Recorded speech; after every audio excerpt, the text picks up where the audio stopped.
السلام علیکم ورحمۃ اللہ وبرکاتہ۔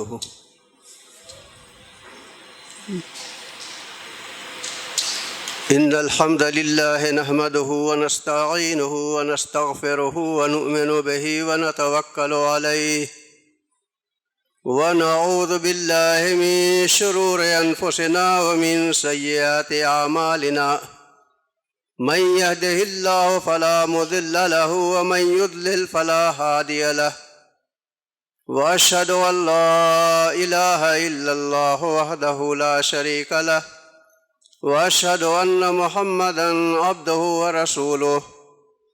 أما بعد فإن خير الحديث كتاب الله، وخير الهدي هدي محمد صلى الله عليه وسلم، وشر الأمور محدثاتها، كل محدثة بدعة، وكل بدعة ضلالة، وكل ضلالة في النار. أعوذ بالله السميع العليم من الشيطان الرجيم. يوم نقول لجهنم هل امتلأت وتقول هل من مزيد، وأزلفت الجنة للمتقين غير بعيد، هذا ما توعدون لكل أواب حفيظ. من خشي الرحمن بالغيب وجاء بقلب منيب، ادخلوها بسلام، ذلك يوم الخلود، لهم ما يشاءون فيها ولدينا مزيد. وكم أهلكنا قبلهم من قرن هم أشد منهم بطشا فنقبوا في البلاد هل من محيص. إن في ذلك لذكرى لمن كان له قلب أو ألقى السمع وهو شهيد. ولقد خلقنا السماوات والأرض وما بينهما في 6 أيام وما مسنا من لغوب. فاصبر على ما يقولون وسبح بحمد ربك قبل طلوع الشمس وقبل الغروب، ومن الليل فسبحه وأدبار السجود. واستمع يوم ينادي المناد من مكان قريب، يوم يسمعون الصيحة بالحق، ذلك يوم الخروج. إنا نحن نحيي ونميت وإلينا المصير. يوم تشقق الأرض عنهم سراعا، ذلك حشر علينا يسير. نحن أعلم بما يقولون وما أنت عليهم بجبار، فذكر بالقرآن من يخاف وعيد.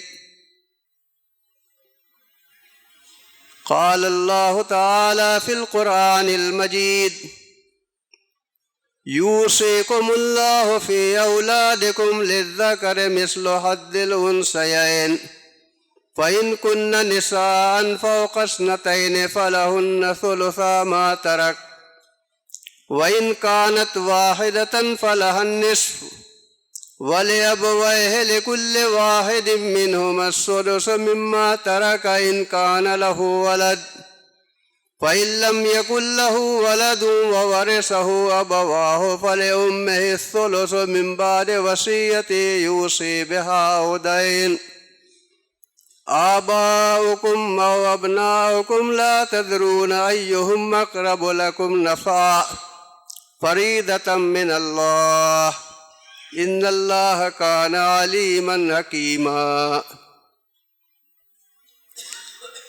رب اشرح لي صدري ويسر لي أمري واحلل عقدة من لساني يفقهوا قولي. سبحانك لا علم لنا إلا ما علمتنا إنك أنت العليم الحكيم. رب زدني علما.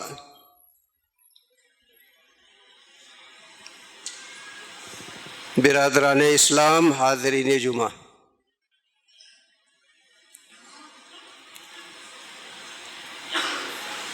میں اس مسجد کے لیے کئی سال پر حاضر ہوا ہوں،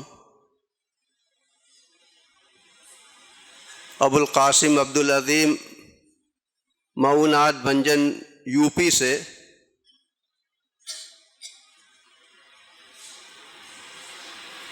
آج کے اس خطبہ جمعہ کا میرا عنوان ہے تقسیم وراثت میں عدل و انصاف، شریعت اسلامیہ کا ضروری اصول۔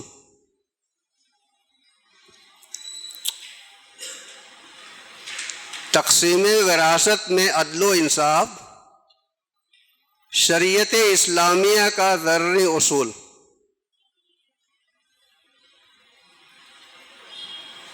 انسان پیدا ہوتا ہے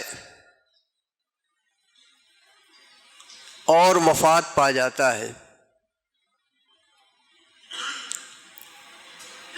اس نے کچھ کمایا ہے، اس کے پاس کچھ مال و متاع آئے ہوئے ہیں، اپنی محنت سے آئے ہوئے ہیں، یا لوگوں نے اسے ہدیہ دے دیا ہے، ہبہ کر دیا ہے، یا وراثت میں پہلے سے اس کو مل گیا ہے۔ کسی بھی طریقے سے ایک انسان کے پاس کچھ مال اکٹھا ہو جاتے ہیں، عمر کی کوئی قید نہیں ہوتی۔ بچے کے پاس بھی کبھی کبھی کم مال اکٹھا ہوتا ہے، اور کبھی کبھی ایک بچے کے پاس بھی بڑی ملکیت اکٹھا ہو جاتی ہے۔ کسی نے اس کے عزیز و اقارب میں سے، اس کے رشتہ داروں میں سے اسے ہبہ کر دیا، اپنی جائیداد اور اپنی ملکیت میں سے کوئی مال اس کو ہبہ کر دیا، کوئی زمین ہبہ کر دیا، کوئی جائیداد ہبہ کر دیا، اس کے پاس مال ہو جاتا ہے۔ حالانکہ بچہ ابھی گود میں ہوتا ہے، لیکن کبھی دادا دادی، نانا نانی یا اور بھی رشتہ دار اس کی پیدائش پر خوشی کا اظہار کرنے کے لیے اسے کچھ ہبہ کر دیتے ہیں۔ بچہ تو ابھی لوگوں کے ہاتھ میں ہے، والدین کے ہاتھ میں ہے، گود میں ہے، لیکن اس کو ایک بہت بڑا عطیہ مل گیا، یا بچے کے رشتہ دار لوگوں میں سے کوئی قریبی جس کا وہ وارث ہوتا ہے، اس کی وفات ہو جاتی ہے تو بچہ ان کا وارث بن جاتا ہے۔ جیسے بڑے بنتے ہیں ویسے ہی بچہ بھی ان کا وارث بن جاتا ہے، اور اس کے پاس اچھا خاصا مال اکٹھا ہو جاتا ہے۔ اور بچے کی بھی زندگی منہم من یتوفی من قبل ومنکم من یرد الی ارذل العمر، کوئی بچپن ہی میں وفات پا جاتا ہے، اور کوئی انتہائی بوڑھا ہو کر مرتا ہے، اس کی وفات بہت عمر دراز ہو کر اس کی وفات ہوتی ہے۔ لیکن دونوں کے پاس اتفاق سے مال ہوتا ہے، اور اس کے ورثہ ہوتے ہیں، یا بسا اوقات اس کے وارث نہیں ہوتے، تو اس کے مال کی تقسیم کا مسئلہ آتا ہے کہ کون اس کے مال کا وارث ہوگا، کون نہیں ہوگا۔ شریعت اسلامیہ میں قرآن کریم کے اندر اللہ تعالی نے جاہلیت کی رسم کو ختم کرنے کے لیے پہلے تو ایک آیت نازل کی،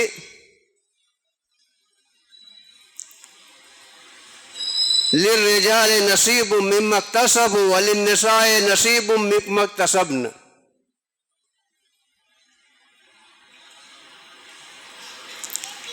مردوں نے بھی جو کام کیا ہے، جو کمایا ہے، جس انداز سے بھی کمایا ہے، ان کے پاس مال ہے،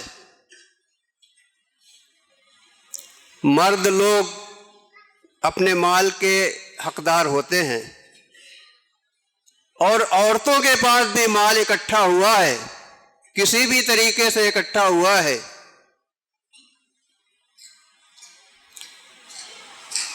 تو وہ ان کی مالک ہوتی ہیں۔ ہوتا کیا تھا زمانے جاہلیت کے اندر، جب کوئی خاندان کا مر جاتا تھا، باپ کا انتقال ہو جاتا تھا، تو باپ کی اولاد میں اگر بچے چھوٹے ہوتے تھے، اس کی بیوی ہوتی تھی، تو وارث نہیں بنائی جاتی تھی، اسے کچھ نہیں دیا جاتا تھا۔ چچا سارا مال ایٹھ لیتا تھا، چچا ساری ملکیت اپنی بنا لیتا تھا، اور ان بچوں کو اس انتقال کیے ہوئے شخص کی بیوی کو محروم کر دیتا تھا۔ ہاں، اگر اس کے بچے بڑے ہوں، اس لائق ہوتے تھے کہ وہ جنگوں میں شریک ہوتے تھے، جنگ کرنے کے قابل ہوتے تھے، تو ان کو وہ مال ملتا تھا۔ کسی ایک کو ملا، باقی گھر اور خاندان کے جو رشتہ دار اور وارث ہوئے سب محروم کر دیے جاتے تھے۔ ایک بہت بڑا ظلم سماج کے اندر رائج تھا۔ اسلام نے اس نظریے کو باطل کیا، کہا کہ مرد بھی وارث ہوتے ہیں اور عورتیں بھی وارث ہوتی ہیں، اور ان کو اپنا اپنا حصہ ملتا ہے، یعنی ملنا چاہیے۔ شریعت اسلامیہ نے، قرآن کریم نے نازل ہو کر اس آیت کے ذریعے جاہلیت کی رسم کو ختم کیا۔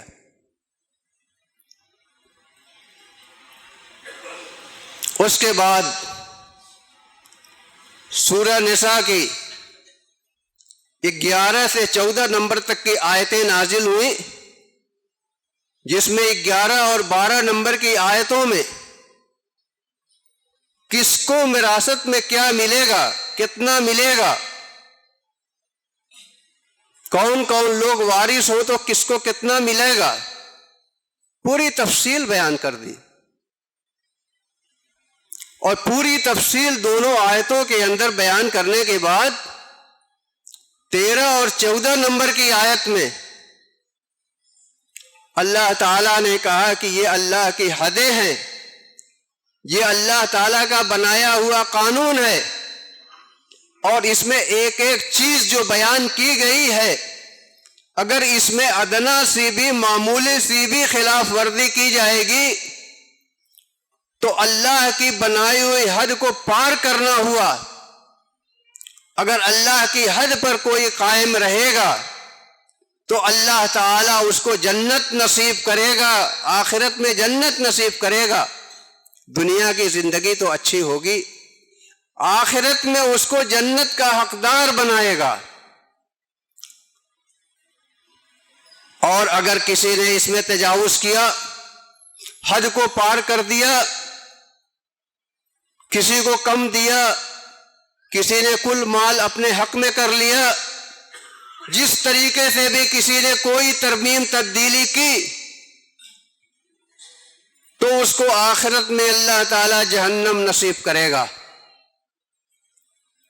اللہ تعالیٰ نے حد متعین کر دیا ہے، ایک ایک حد متعین کر دیا ہے کہ اتنا اتنا اتنا اتنا اتنا اتنے لوگوں کو ملے گا۔ اور آخر میں وعید بھی نازل کر دی۔ کچھ چیزیں ایسی ہیں اسلام میں کہ اللہ تعالیٰ نے اسے اپنی حد بتا دی ہے کہ ہم نے یہ حد متعین کر دی ہے، اور اس حد کی کوئی بھی خلاف ورزی کرے گا تو اس کو بڑی سزا ملے گی قیامت کے دن، آخرت میں اسے جہنم نصیب ہوگی۔ کون کون سے لوگ اس میں تجاوز کریں گے، کیسے کیسے لوگ تجاوز کریں گے، اچھے بھی دیکھنے میں ہو سکتے ہیں اور دیکھنے میں برے بھی ہو سکتے ہیں۔ اور اللہ کی حدوں پہ قائم رہنے والوں کے لیے خوشخبری ہے کہ انہیں آخرت میں اللہ تعالیٰ جنت نصیب کرے گا۔ ابھی خطبے کے شروع میں نے جو سورہ قاف کی تلاوت کے بعد جو آیت پڑھی تھی، یوصیکم اللہ فی اولادکم للذکر مثل حظ الانثیین، اللہ تعالیٰ تمہاری اولاد کے بارے میں تمہیں وصیت کرتا ہے، حکم دیتا ہے، عدل و انصاف کا حکم دیتا ہے۔ علامہ ابن کثیر رحمۃ اللہ علیہ نے وصیت کا معنی یہاں لکھا ہے کہ اللہ تعالیٰ عدل و انصاف کا حکم دیتا ہے، اس لیے کہ وصیت جس انداز کی بھی ہو، جائز وصیت ہے تو اس جائز وصیت میں کسی آدمی کو کوئی اختیار نہیں ہے کہ اس میں کوئی تبدیلی کرے، کوئی شوشہ یہاں سے وہاں رکھ دے، کوئی شوشہ حذف کر دے، کوئی گھٹا دے، کوئی بڑھا دے، یہ کسی کو اختیار نہیں ہے۔ تو اللہ تعالیٰ نے وصیت کیا کیا، للذکر مثل حظ الانثیین، اگر کسی کی اولاد ہے، بیٹے اور بیٹیاں ہیں، تو بیٹوں کو بیٹیوں کے مقابل میں دوگنا حصہ ملے گا، بیٹی کو ایک حصہ تو بیٹے کو 2 حصہ ملے گا۔ اس کی مصلحت بھی ہے، ہر ایک چیز کی ایک ایک مقدار کی مصلحت ہے شریعت اسلامیہ کے اندر۔ عدل و انصاف، تقسیم وراثت میں عدل و انصاف اسلام کا ضروری اصول ہے۔ بیٹی اپنے باپ اور ماں وغیرہ کے مال میں ایک حصہ پائے گی تو بیٹا ڈبل حصہ پائے گا۔ ایسا نہیں ہے کہ بیٹے کو کچھ کم بیشی کر دیا جائے، بیٹی کو کچھ گھٹا بڑھا دیا جائے، نہیں۔ فَإِن كُنَّ نِسَاءً فَوْقَ اثْنَتَيْنِ فَلَهُنَّ ثُلُثَا مَا تَرَكَ، ہر آدمی کے بیٹے نہیں ہوتے، بیٹیاں ہوتی ہیں، کسی کے صرف بیٹیاں ہی ہیں، تو اگر کسی کے 2 یا 2 سے زیادہ بیٹیاں ہوں تو ان دونوں بیٹیوں کو یا 2 سے زیادہ بیٹیوں کو 2/3 حصہ ملے گا، 2/3 حصہ ملے گا، پورے مال کا 2/3 حصہ ملے گا۔ وَإِن كَانَتْ وَاحِدَةً فَلَهَا النِّصْفُ، لیکن اگر کسی کے مرحوم کے بیٹی صرف ایک ہی ہے، بیٹے نہیں ہیں، تو اس کو کتنا ملے گا؟ 1/3، تہائی حصہ ملے گا۔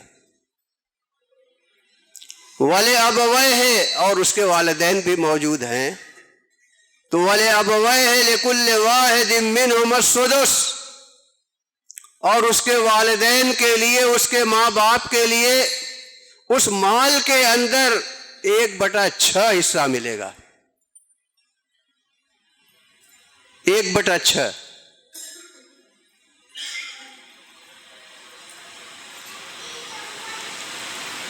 وَإِن لَّمْ يَكُن لَّهُ وَلَدٌ وَوَرِثَهُ أَبَوَاهُ فَلِأُمِّهِ السُّدُسُ،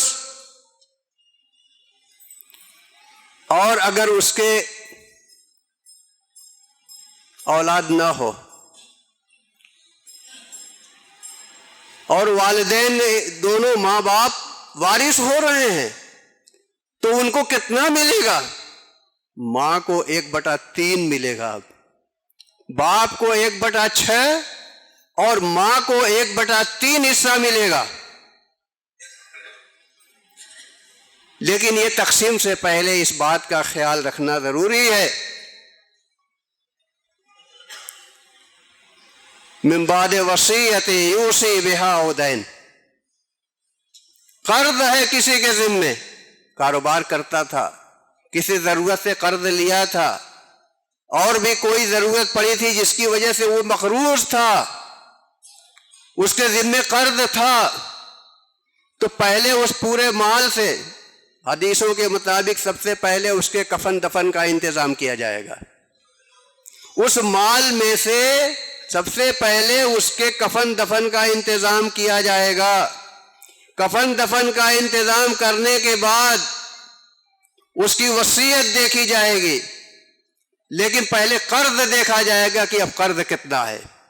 قرض کو ادا کرنے کے بعد اب وصیت دیکھی جائے گی کہ اس نے وصیت کتنے مال کی ہے، کتنا مال کہاں پہ میرا دے دیا جائے، خرچ کر دیا جائے، کسی مد کے اندر، کسی سبیل کے اندر میرا اتنا مال خرچ کر دیا جائے۔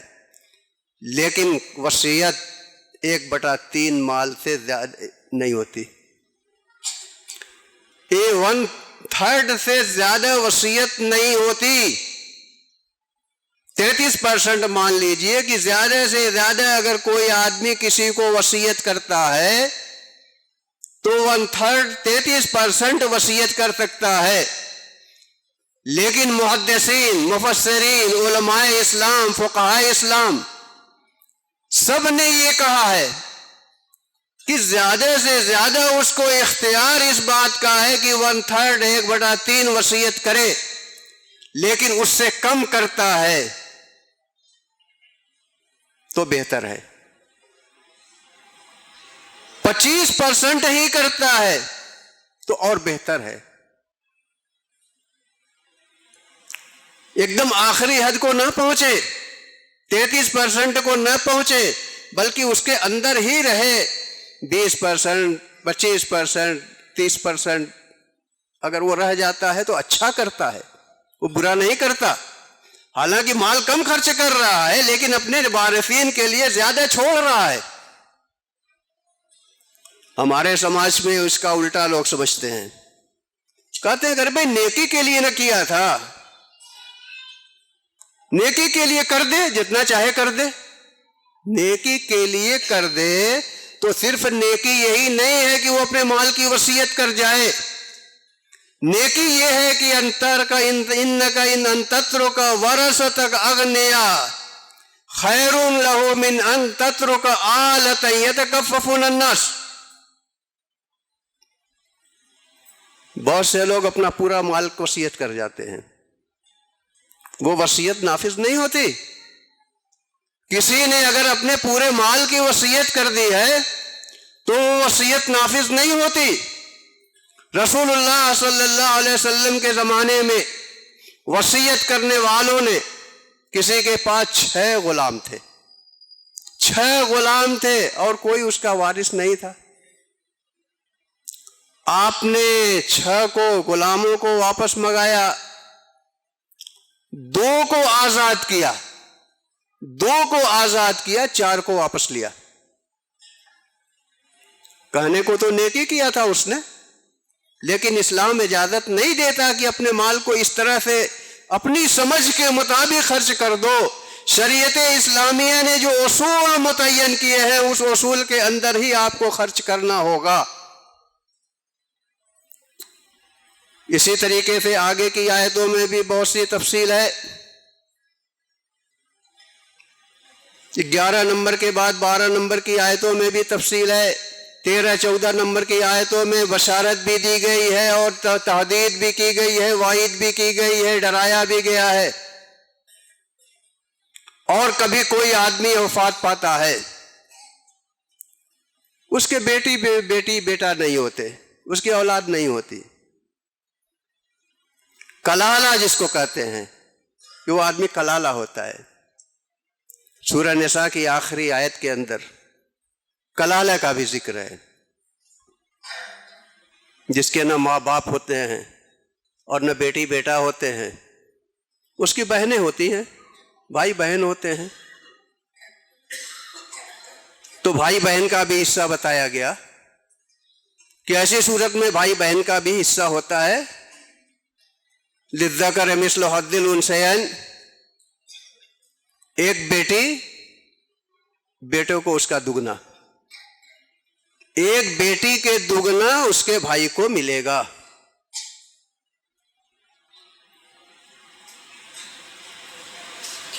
جگہیں اندر ہیں، تھوڑا سا لوگ آگے آ جائیں تو باہر گیٹ پہ بہت سارے لوگ کھڑے ہوئے ہیں، جگہیں اندر بہت ہیں، تھوڑا سمٹ جائیں لوگ، باہر والوں کو بھی جگہ مل جائے۔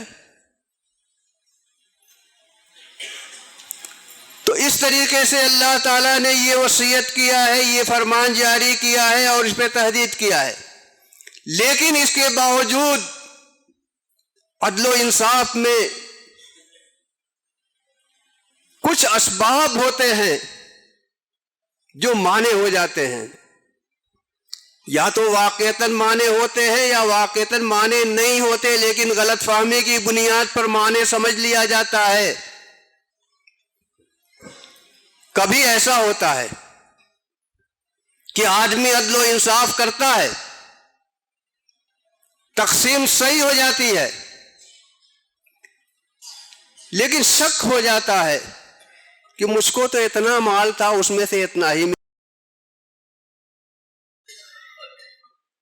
میرا حصہ اتنا کم کیسے ہوا؟ یہیں سے آدمی کے ذہن میں وسوسہ پیدا ہوتا ہے، اور آدمی سمجھتا ہے کہ مجھ کو تو ملنا چاہیے تھا زیادہ، مجھ کو ملا کیسے اتنا کم؟ غلط فہمی ہو جاتی ہے، آدمی اپنا حصہ نہیں جانتا کہ میرا حصہ کتنا بنتا ہے، لیکن وہ غلط فہمی کی بنیاد پر اب یہاں وہاں مشورہ کرنے لگتا ہے، لوگ اس کو اکسانے لگتے ہیں اور اکسا کر اس کو خراب کر دیتے ہیں۔ ایک واقعہ بتاؤں، مامون رشید جو عباسی خلیفہ تھا، مجلس لگی ہوئی تھی، علماء، فقہاء، ادباء، شعراء، بڑے بڑے لوگ موجود تھے۔ ایک عورت آئی، اس نے کہا کہ امیر المومنین، میرے بھائی کی وفات ہو گئی، اس نے 600 دینار سونے کا سکہ، 600 دینار چھوڑا، اور مجھ کو ایک ہی دینار ملا ہوا ہے، ایک دینار مجھ کو ملا ہوا ہے، یہ میرے ساتھ ایک ناانصافی لگتی ہے۔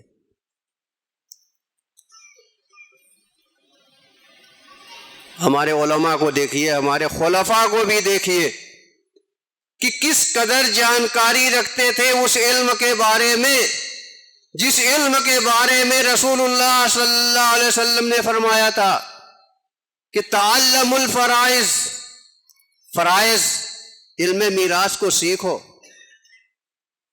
اس لیے کہ علم میراث سب سے پہلے ختم ہو جانے والی چیز ہے، لوگ بھلا دیے جائیں گے، علم میراث اٹھ جائے گا۔ دو آدمی کے درمیان کسی وراثت کا مسئلہ ہوگا تو صحیح بتانے والے بہت کم شاذ و نادر ملیں گے، اٹکل سے بتانے والے تو گلی گلی مل جائیں گے، لیکن علم میراث کو حقیقی طور پر بتانے والے بہت کم ملیں گے۔ مامون رشید نے سمجھ لیا، فوراً غور کیا، کھڑے کھڑے مجلس کے اندر غور کیا اور کہا کہ ٹھیک، تم کو ایک دینار ملا ہوا ہے، 600 دینار میں سے تم اس کی بہن ہو، تم کو ایک دینار ملا ہوا ہے، تمہارا اچھا اتنا حصہ ہوتا ہی ہے۔ وہاں حاضرین نے مامون سے کہا کہ امیر المومنین کیسے آپ کو پتا کہ اس کا ایک ہی دینار ہوتا ہے؟ اس نے اب تفصیل شروع کر دی، اس عورت سے اس نے پوچھا، مامون رشید نے اس عورت سے پوچھا کہ اچھا یہ بتاؤ کہ تمہارے بھائی کی 2 بچیاں ہیں؟ کہا کہ ہاں۔ بچہ نہیں ہے؟ ہاں۔ صرف لڑکی ہے؟ ہاں۔ دونوں لڑکیوں کو 2/3 مل گیا، 600 میں 400 دینار ان کو مل گئے، ان کا حصہ ہوا۔ تمہاری ماں بھی ہے؟ کہا کہ ہاں ماں بھی ہے۔ کہا کہ ماں کو 1/6 مل گیا، 100 دینار اس کو مل گیا۔ اس کی بیوی بھی ہے؟ کہا کہ ہاں اس کی بیوی بھی ہے۔ تو اولاد ہونے کی صورت میں بیوی کو کتنا ملتا ہے؟ 8واں حصہ۔ اولاد نہ ہونے کی صورت میں کسی کی اولاد نہیں ہے تو اس کی بیوی کو چوتھائی حصہ ملتا ہے، اور اگر بھی اولاد ہے، اس مرنے والے جس نے وراثت کا مال چھوڑا ہے اس کی بیوی ہے، اس کی اولاد نہیں ہے، تو اس کی بیوی کو چوتھائی حصہ ملتا ہے، اور اگر اس کی بیوی کو اس آدمی کو اولاد ہے تو اس کی بیوی کو 8واں حصہ ملتا ہے۔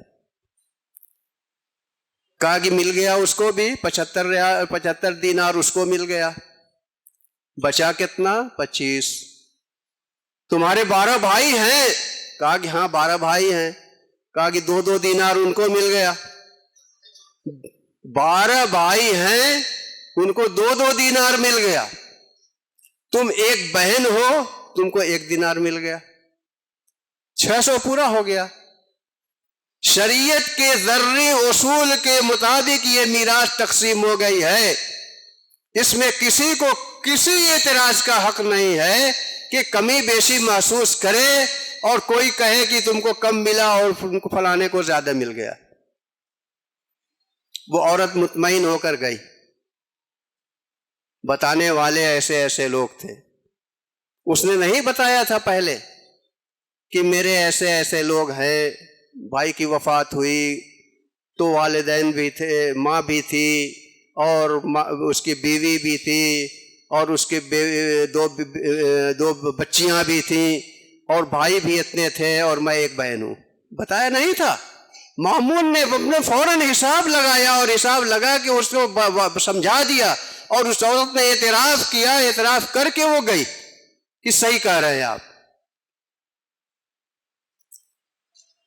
کبھی ایسا بھی ہوتا ہے کہ مال تقسیم ہوتا ہے، مال تقسیم ہوا آج سے 25 سال 30 سال پہلے تقسیم ہوا۔ مثال کے طور پر یہ علاقہ، اس علاقے کی کوئی قیمت نہیں تھی 25 سال پہلے،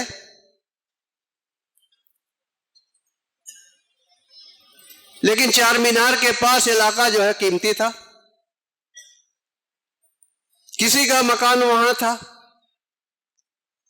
کچھ زمین یہاں تھی۔ تقسیم کرتے وقت تقسیم کیسے ہوئی؟ اس کی کیا قیمت ہے، اس کی کیا قیمت ہے؟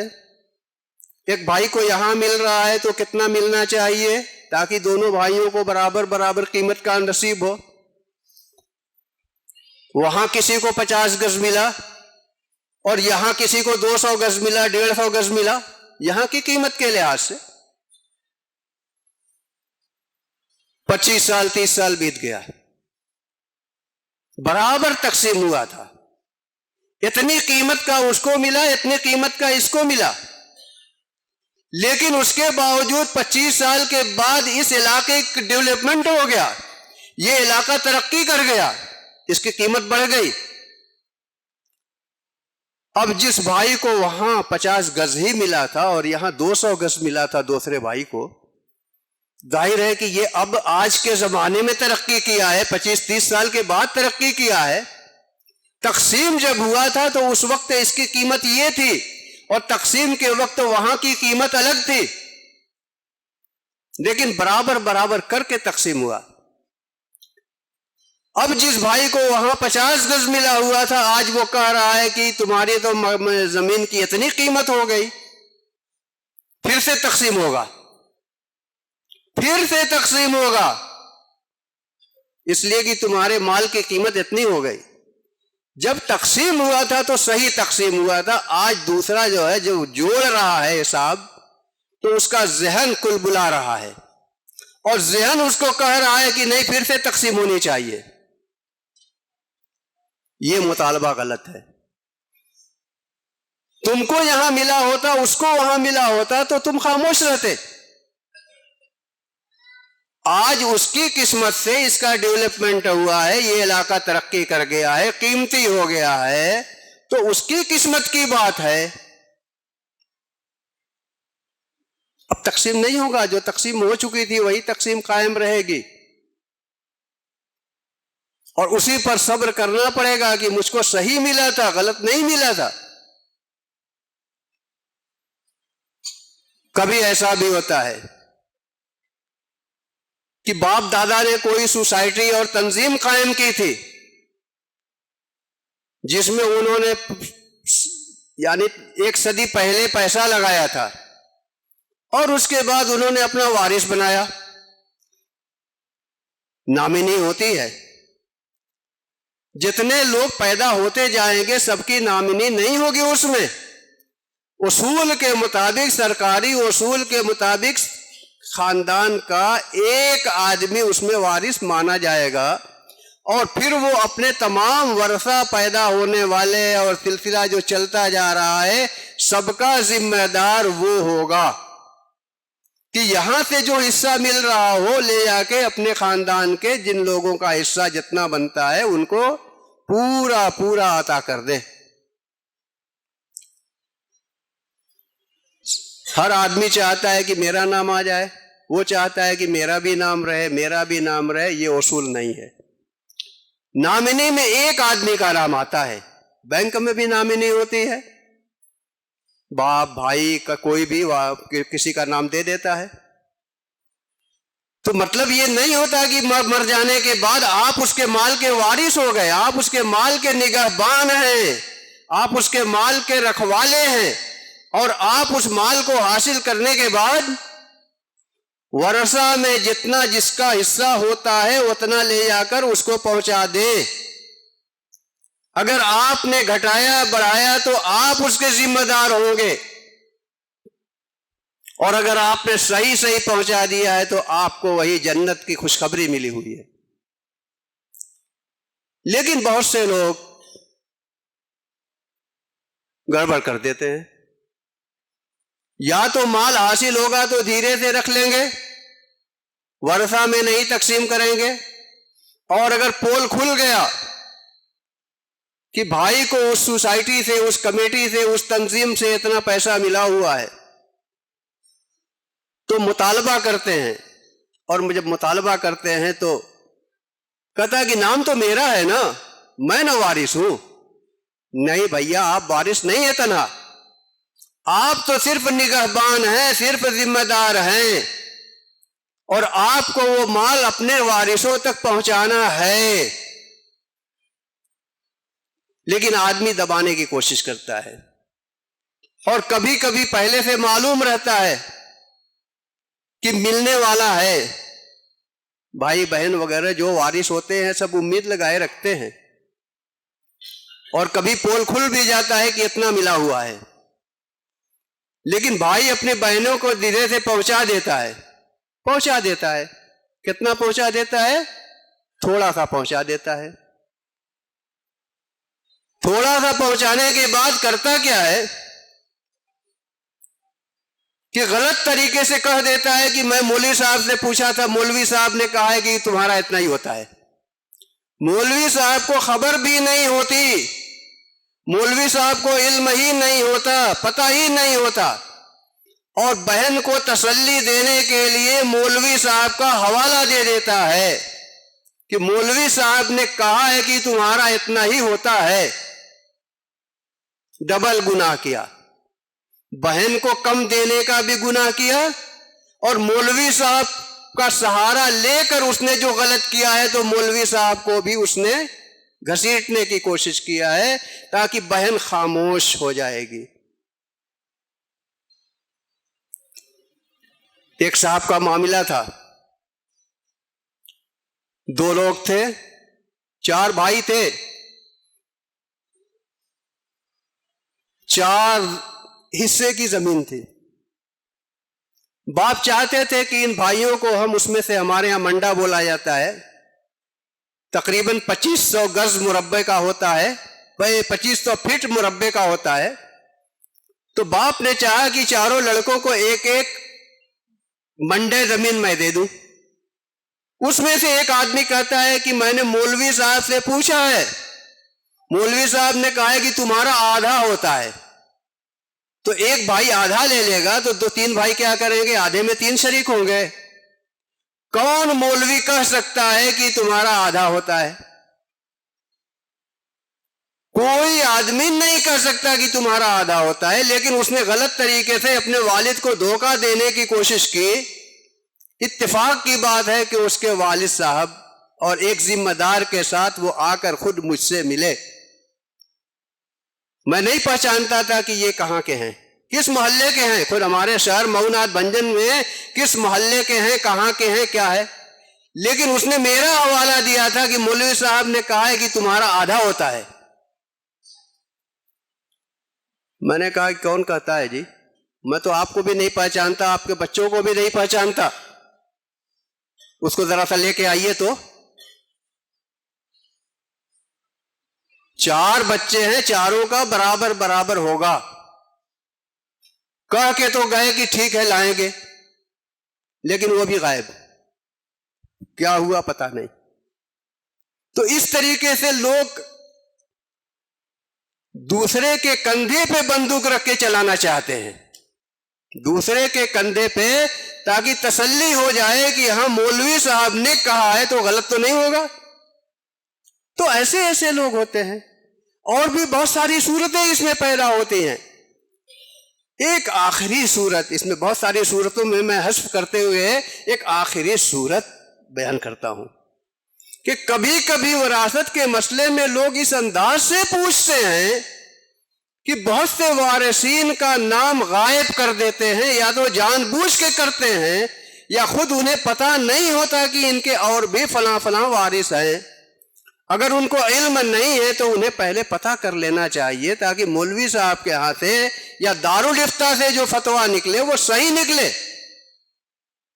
جب پتہ ہی نہیں ہوگا تو جتنا لکھ کر آیا ہے اسی کے مطابق آدمی جواب دے دے گا، لیکن جب ہم کو پتہ ہوگا کہ اتنے وارث ہیں اور واقعی یہ وارث ہیں، تو ان کا پورا حصہ بانٹا جائے گا کہ فلانے کو اتنا، فلاں کو اتنا، فلاں کو اتنا، فلاں کو اتنا ملے گا۔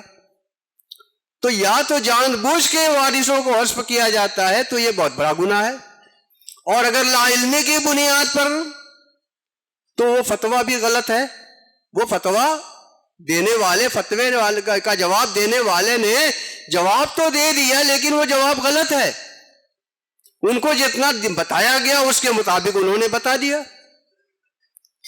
لیکن لوگ کرتے کیا ہیں کہ یہ وارث کو حذف کر کے یا نہ جانکاری کی بنیاد پر حذف کر کے اور مسئلہ پوچھ لیتے ہیں، اور بعد میں اسی مسئلے کو لے کے لوگوں کے بیچ گھومنے لگتے ہیں کہ یہ فتویٰ آیا ہوا ہے، یہ فتویٰ آیا ہوا ہے، یہ فتویٰ آیا ہوا ہے، اعتماد دلانے کے لیے۔